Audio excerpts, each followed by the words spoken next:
What up, Buzz? You tapped in? Okay, Goose, you tapped in too? All right, Chicago, y'all tapped in? All right, boys, let's crack 'em. Feel like Mike in the fourth with the ball in my hands and I'm taking a shot. I'm the king in the madhouse on Madison, whether I make it or not. Now the crowd going crazy, they watching the play and I'm watching the clock. Got my shot in the air and the buzzer go off and I'm watching it drop. This team did things. MJ shot City 6 rings.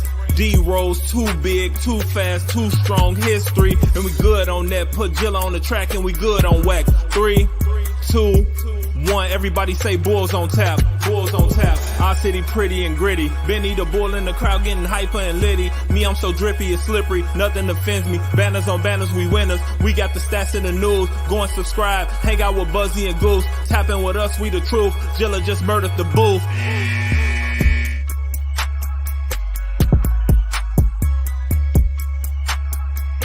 Ladies and gentlemen, welcome to Bulls on Tap. I'm your boy Buzz. I'm joined by my dude Goose, and we're here after Chicago Bulls lost to the Cleveland Cavilers. Fucking hate Cleveland. I hate Cleveland. So I just want to throw that out there real quick. Though this is a bad night for me. Valentine's Day, not great because Bulls lost to Cleveland. I can't even get through my spiel because imagine having to be in Cleveland for Valentine's Day, though. It could be much worse. It could be much worse. It'd be cool, though, if you went to ontapsportsnet.com for all your Chicago sports literature and podcasts. It needs following us on socials at Buzz on Tap, at Goose on Tap, at On Tap Sportsnet, at Bulls on Tap. It's a mouthful. Please give us a 5-star rating and review wherever you listen to podcasts. And this is the last one, Goose. This is our last one. It's the All-Star break. It's coming up this weekend. Awesome weekend. It's my favorite weekend. What blows about it as a Chicago Bulls fan this year is there's not one Chicago Bull participating in it. And that's the first time that's happened since like the 80s, right? Yeah, first time in 30 years. Since Michael Jordan was drafted kind of stuff. It's fucking pathetic, dude. That is pathetic. I mean, especially with the ascension that Kobe White has had this year, it would have been nice to see him sneak into like the 3-point contest. Yeah, that'd been cool. I guess we really don't have the dunkers that we used to have. Zach's not healthy. Javonte Green is no longer in the league, and Derrick Jones Jr. is no longer on the roster, so can't really make any kind of crazy bids like that. Julian Phillips got some bounce. He's got some bounce in the way that the dunk contest goes now. It's not even established NBA players for the most part, so he very well could have made a bid. I think Jaylen Brown is going to throw his name in the hat there for the dunk contest, which that's really cool. I'm glad he's doing it. Kudos to him, but at the same time, like, is it really that hard to throw your name in the ring with 3 scrubs that don't really play in the NBA? Like, I don't know. Well, Mac McClung won the motherfucking thing, and we know. Brian cut the clip for us. We saw it. We predicted it. We knew Mac was going to win. Then he won, and we were still like, it's the NBA. So, a non-NBA dunk contest, give me Mac McClung too, but that's not what I want to see. I want to see all-stars. I wanted to see him defend his championship. I still don't want to see that. Why? Like, have a G League dunk competition. Have the best G Leaguers dunk for the G League. They do that, I think. Okay, then leave them out of All-Star Weekend. It's All-Star Weekend. If you're not an All-Star, you shouldn't be dunking on the court. Well, Mac McClung was a G League All-Star. Okay, let him go play in the G League dunk. All right, you're being fucking hostile about it, and you should be happy for these people, okay, dude? Because they're getting on national TV. I am not happy dunking that shit. I am not happy that they ruined, which was once the most prestigious event for the NBA in terms of skills competitions. So no, I will not let it go. But at least the 3-point contest is what it is nowadays, and we do get the Steph Curry Sabrina Ayahuasca matchup, which will be really fun. Yeah, for sure. All right, let's break into some of the game here. Bulls come out in the first half, Goose. I know you had to work tonight. It was Valentine's Day, all that good stuff. So the first half was a little sketchy, but the Bulls punched him in the mouth. They came out, they scored 32 points in the first quarter. And then in the second quarter, they lost by like a point in that quarter, but they still played well enough to contain Cleveland to maintain their lead. Second half, Kobe White does some things. Ayo Dosunmu hits a couple big threes. Nikola Vucevic didn't hit much of anything while taking 16 field goals. We're going to get there? We're going to get there? Okay. No, just about to get to it now because I just saw Hank's comment. Vooch looked fucking terrible. Okay, he was 4 for 16 tonight, 1 for 5 from downtown. He had 9 points, 8 rebounds, 1 assist. He fumbled more balls than So that means Nicole Smith, but I felt that was very ignorant because she's not around to defend herself, and that means he was like 4 of 11 in the paint. Yeah, he was bad. If he was 1 for 5 from deep, he was. Well, like he was bad. Drummond, he played 40 minutes. Yeah. How do you play 40 minutes, not grab 10 rebounds as a center, and end up shooting 25% from the floor? Listen, in the post. We never thought that Vucevic was going to be the bridge to bring us somewhere after he signed his contract extension. Okay, he was the perfect tank guy. So he's still trying. Okay, Vooch is going to be here another couple of years. He knows that this ain't it. He's trying to fucking make us lose. That's tinfoil hat. How do you feel about it? I mean, I feel like right now the only saving grace to this season, and I'm sure many Bulls fans agree, is Kobe White and Ayo Dosunmu's kind of ascension. Obviously, Pat Williams is injured, not currently in the rotation. He was starting to play a little bit better, so that's a different storyline, one that's not relevant at the moment. But for Bulls fans right now, the only thing to write on is Kobe White playing like an all-star. Obviously, 4 turnovers tonight to 4 assists. Not the kind of numbers we want to see from our point guard. But in terms of scoring efficiency, 36 points on 17 shots is a hell of a lot better than 9 points on 16 shots like you got out of your once all-star center that you traded a bunch of assets for and then paid a bunch of money to in the same offseason as Kobe White. We can see how well that evaluation has gone. So it's just really frustrating on most nights. Obviously, Vooch is coming off a pretty solid stretch of basketball the previous 5 games.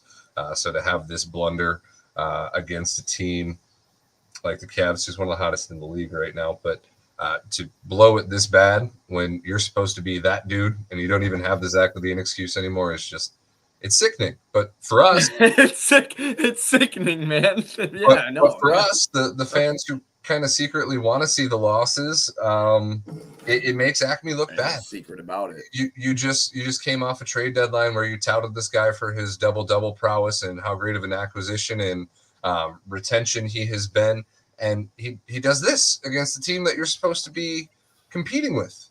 And we are competitive apparently because the last 3 games we've either won, have gone to overtime, or have lost by 1 possession. So that's competitive basketball, is it not? They are competitive in a setting that exists now that did not exist 6 years ago.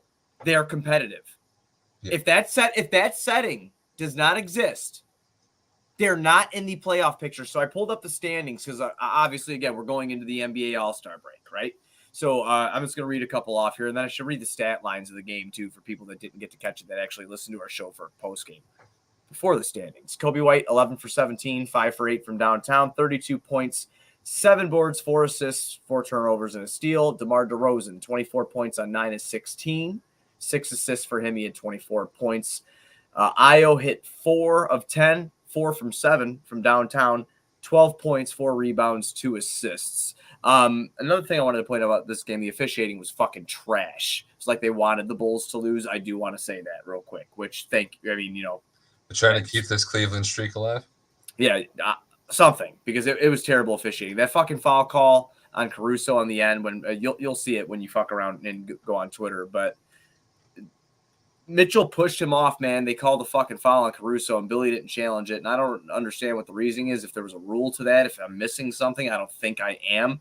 I am blown away by that, so you need to check that out, because that was fucking unbelievable. That was a turning point in the 4th quarter there. That's what fucked us. I'm pretty sure the Bulls ended up getting free throws on this possession, but I was blown away by Billy once again calling an inbounds play for DeMar DeRozan when the team is down by 3 points. Like, stop, please stop doing it. Well, hey, Billy gave Kobe his flowers, let him take the last shot of this game. Okay.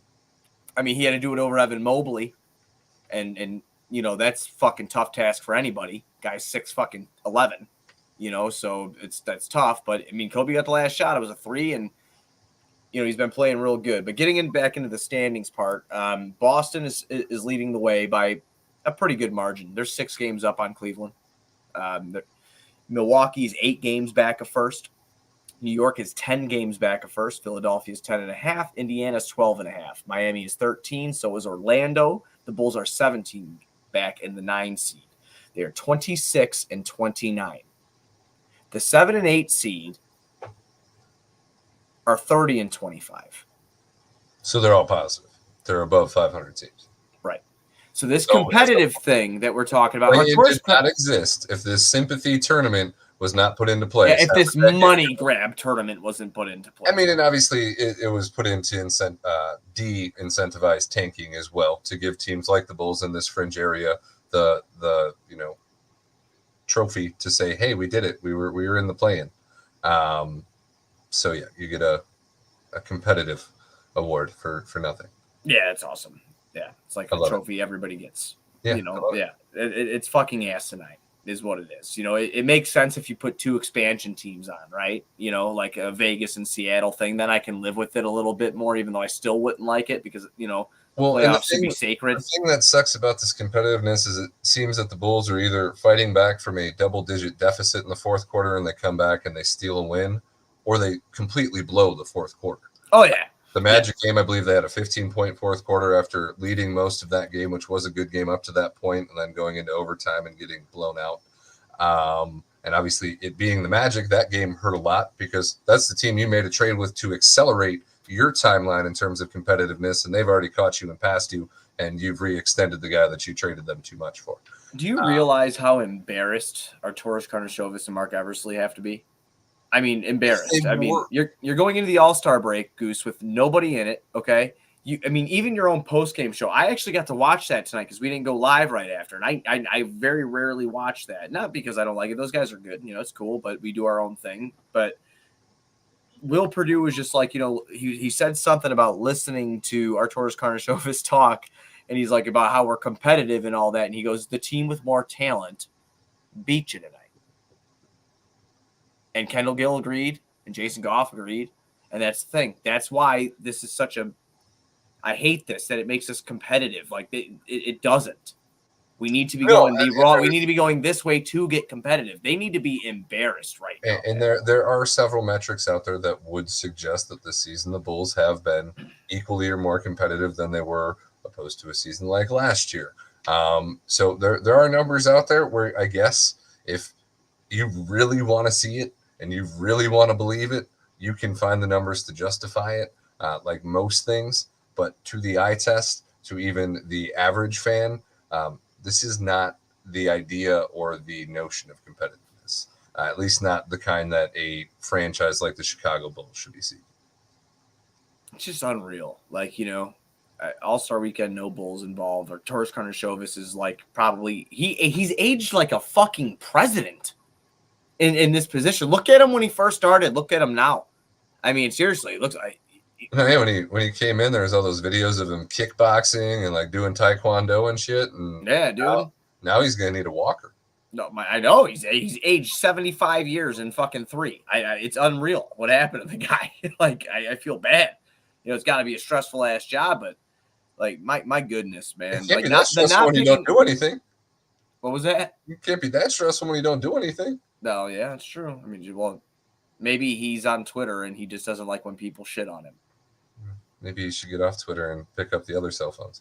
Yeah, right, and actually make phone calls. Yeah. This is a tough thing. Another thing they brought up in the post-game show tonight, Goose, they were talking about like how it's great that Kobe got the opportunity for the last shot.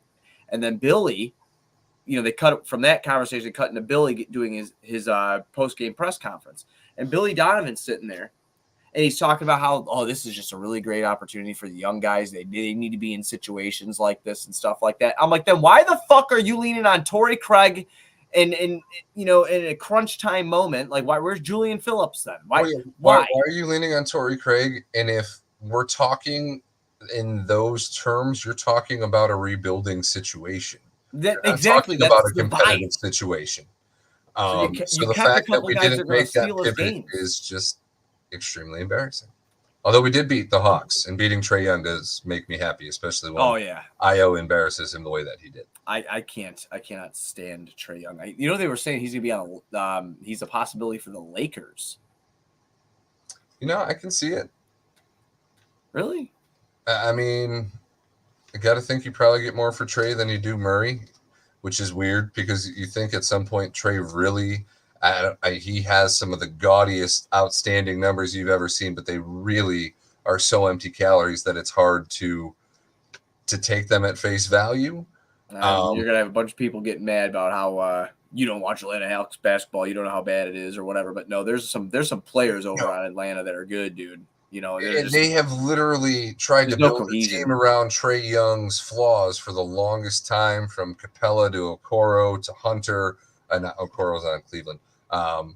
Hunter, and that roster has been built around him since he got drafted. Yeah, Bojan Bogdanovic went over there. You know, hey, that Jalen Johnson kid. Jalen Johnson, he's in a MIP running here with Kobe. Yeah, he's improved a lot this year. There's a lot of talent over there. It's like, again, I don't watch a ton of it, but when I do watch them, they always fucking discombobulated Atlanta.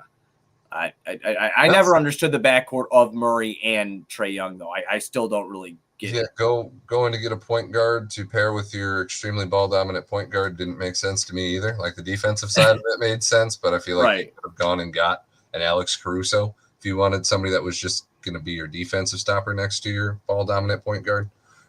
Because, kudos to Trey. He does generally lead the league in assists and averages over 25 points a game. But the defensive side of that, I don't know how he doesn't get the same slander that Zach LaVine does consistently.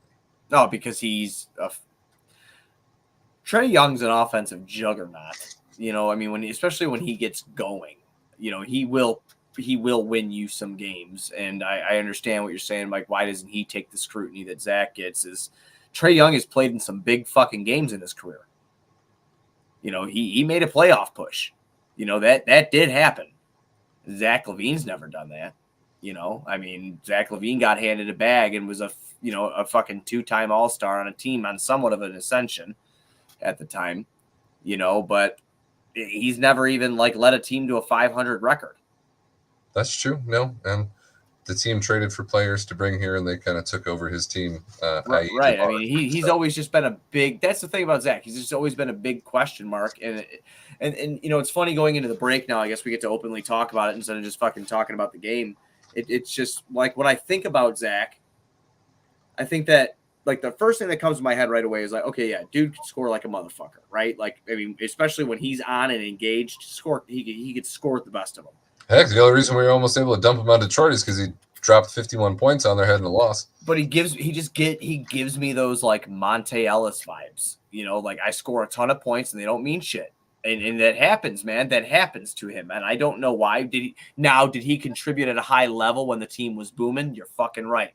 Is it fair that we haven't gotten to see him be with a team that's fully healthy and built around him? It's not. It's not fair to him that this is the roster that was attempted to be built around him. If you learn something, he's not good enough to save you from the front office. He's not good enough to get you into the playoffs. He's not good enough to, he's not at the Donovan Mitchell tier. Right. And you know what? I would have argued 2 years ago that he was. 2 years ago, I probably would have tried to make that argument too. Right now, I don't think I'd have leg to stand on there. Yeah, neither do I. 2 years ago, I would have told you, even though my feelings about him were always kind of sketchy, but 2 years ago, I felt like, and where there's receipts all over these past shows that we've done, but 2 years ago, I would have said, you know what, man, this kid's fucking top 3 shooting guard. Still wasn't even in your top 5 Bulls, so right.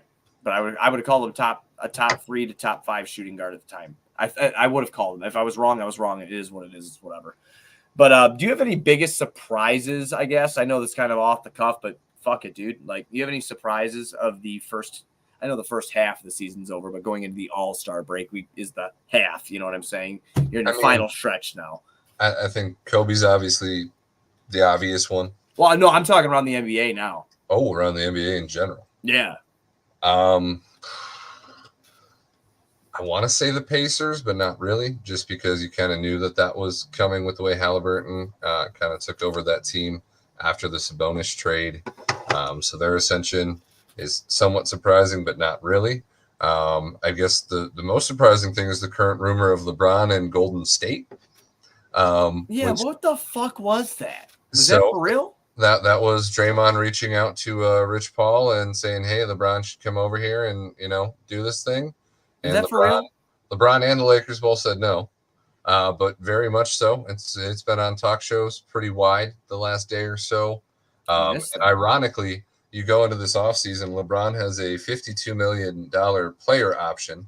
And I believe Andrew Wiggins and Chris Paul. Chris Paul's got a non-guaranteed $30 million team option, and Wiggins makes like $22 million. So you trade Wiggins and you trade Chris Paul for LeBron James and, some assets, and you got something interesting over there.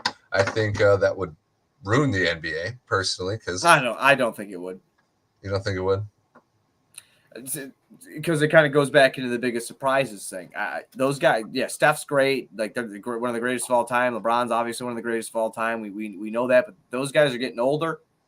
Another year goes by before that happens, right? LeBron's 41, 42. Yeah, he'll be 40. And then Clay doesn't know how to play basketball anymore. I guess my biggest surprise is that Minnesota and Oklahoma City are 1 and 2 in the NBA in the Western Conference, and I think that is fucking amazing and insane at the same time, because I was a hater of the Cat Gobert pairing.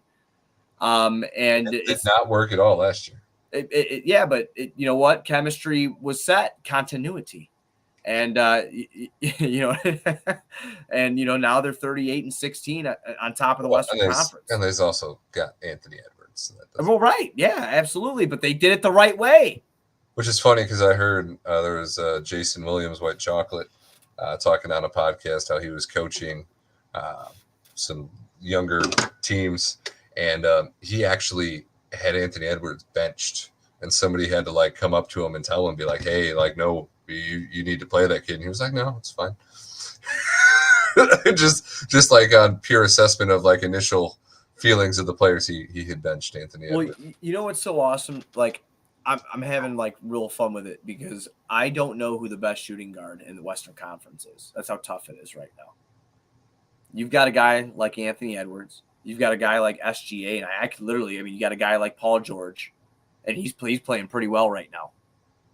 He really is. He's playing pretty well. The Clippers stay healthy, that's going to be a fun team in the playoffs. Yeah, there's a lot of shit. You got Devin Booker. You have a lot of shooting guards in the Western Conference that are very good, but I feel like right now the top two are where they need to be. SGA and Anthony Edwards are fucking nuts.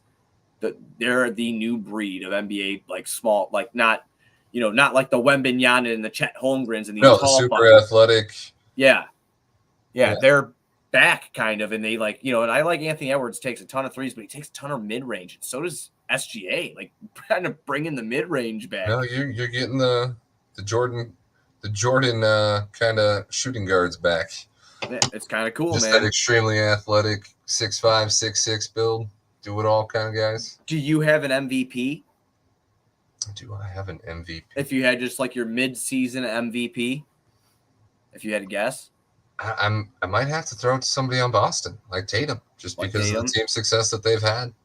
I think his comments about Porzingis being their missing piece and what he's been missing forever.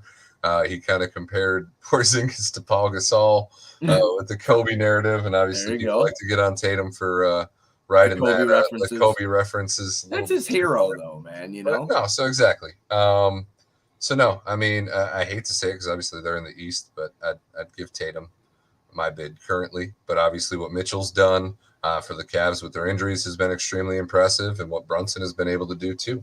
I don't watch as much West basketball, obviously, but with what I've seen in the East, it's really interesting to see names that I would not usually expect to put in that conversation at the start of the season being there. Okay. Yeah. So like everything you said, Jalen Brunson is at the top of my board. I don't know if he's at number one yet, but I am having a hard time. So it's Jokic. It was Embiid before he got hurt. Jokic and Embiid was in there, but I have to give it to SGA right now. Okay. And I know a lot of people think that's probably an unpopular opinion, but dude, he's just been so fucking good. And Oklahoma City doesn't make sense. They're young. They're all young. And they're just fucking balling. Yeah, no, they're not supposed to be as good as they are. And that is definitely a legitimate argument for his case. Right. So, like, and he's, like, by far and away the best player. I mean, Holmgren's good. He's super fucking good and fun to watch, but SGA's got my vote for MVP. Most improved player, Kobe. Kobe I think White. Kobe White. So that's kind of where I'm at. Homer, no Homer, Kobe White deserves that award at this point. Yeah, I agree with you. So do you have any expectations for NBA All-Star Weekend, man? Mac McClung's probably going to win the dunk contest again. He's not in it. Is he in it? Yes, he is. I'm pretty sure. At least No, it was rumored that he was going to be. He's not defending? I don't think Pretty he is. sure That's why I got upset earlier. I'm trying to tell you. The last I had saw it was Jaylen Brown, Obi Toppin's brother or cousin or whatever, Mac McClung, and some other G League dude. Okay, I'm pulling it up, man. I'm getting it pulled up live for everybody. You're right, Mac. Thank God he's in it. All right. So, yeah, Jacob Toppin, Mac McClung, Jaylen Brown, Jaime Heskes Jr., right? That's Yeah. Jaime Jaquez Jr. Jaquez. Jaquez. Got it. All right, so your pick is who? Mac McClung or Jaylen Brown? Jaylen Brown's the name, but that's why nobody does this, because somebody like Mac McClung can just flat out be a better dunker than you. Doesn't matter that he's not a star in the NBA. He's white, he's 5'11", and he can do crazy shit with a basketball when there's nobody else on the court with him. So, yes, I think Mac defends his title, and unfortunately for Jaylen Brown, I think he gets embarrassed by the fact that he's the only legitimate star player out there competing for this competition, and he doesn't have a legitimate chance, I don't think. Lauri Markkanen wins the three-point contest. I don't want to talk anything Lauri Markkanen anymore. After I sold off that rookie card collection, and that felt good because I made my money back after thinking I was not going to make any money back at all. I don't want to talk about Lauri. I'm still hurt. What can I get for that jersey over there? I don't know. Oh, you fucking find out. I don't know how to do that shit. I don't know how to like you look for the value of stuff. You know, it's probably like $100-$200, buddy. I mean, cool, man. That'll get a good dinner at Zuki, some sushi. You know, that's what I'm saying. I just got a place by my house called Zuki. You want to let go? Is what you're saying? It's time to let go. Yeah, man. I walk down here, I see a Utah Jazz guy now. You know, I see what we once had and what our fucking stupid front office. Yeah, what our new front office when they decided to build around Zach LaVine instead of Lauri Markkanen. Yeah. What a pain in the ass. You got any parting words before we get out of here for All-Star break? No, I mean, what do we got? Like right around 30 games left? Yeah, right around there. And we play Boston next Thursday. That's the return of the Bulls. Boston next Thursday. We get a nice little break here. We do. We should probably go live Wednesday. Do a recap. Go live Wednesday. Do a recap of the All-Star weekend. The Bulls list All-Star weekend. Yep. That's what we should do. You guys love how we just plan our shows out fucking live on the air. We should do that, man. Yeah, sounds good. Good. Yeah, we're going to do that. No, biggest takeaway for me for the rest of the season is just Kobe White staying consistent with this stretch because that's the only thing that matters to me. I kind of want to see the Bulls be competitive like they were tonight, but find a way to lose in games where Kobe scores 36 points. It's where this front office is embarrassed out of their competitive stance, and they have to pick a lane because that's what most Bulls fans need at this point. I guess my closing thoughts are I hope Kobe and Io keep to develop, and I really hope we get Patrick Williams back in a timely manner just so this kid can finish out the season with responsibility behind it and see what he can do with that responsibility within the offense. I'd like to see Vooch benched as well. Yeah, no, I mean, Drummond has definitely made the case to start over Vooch several times this season. Yeah. Especially if you're trying to get that dude to stick around, give him as many minutes as you can because you passed on the opportunity to cash in on value for him at this deadline. I don't know that he's going to sign with this team for a minimum again. I was surprised to see him come back to this team this offseason at that cheap of a contract because obviously when he came here originally, the message of competitiveness was actually being sold, and at this point, that's just not really the case. No, well, unless you're a fan of the play-in. I am a fan of the play-in games when they happen. I just hate the idea of it. So yeah, no, sympathy postseason basketball is not something that I want my team to be striving for year in and year out, and that's the hole that we're currently stuck in. It's true. we'll be back Wednesday after the All-Star break. Enjoy your weekends. Happy Valentine's Day. Oh, man, it does suck. There's no Bulls in there. It's like no point to even watch it. Let's go Bulls.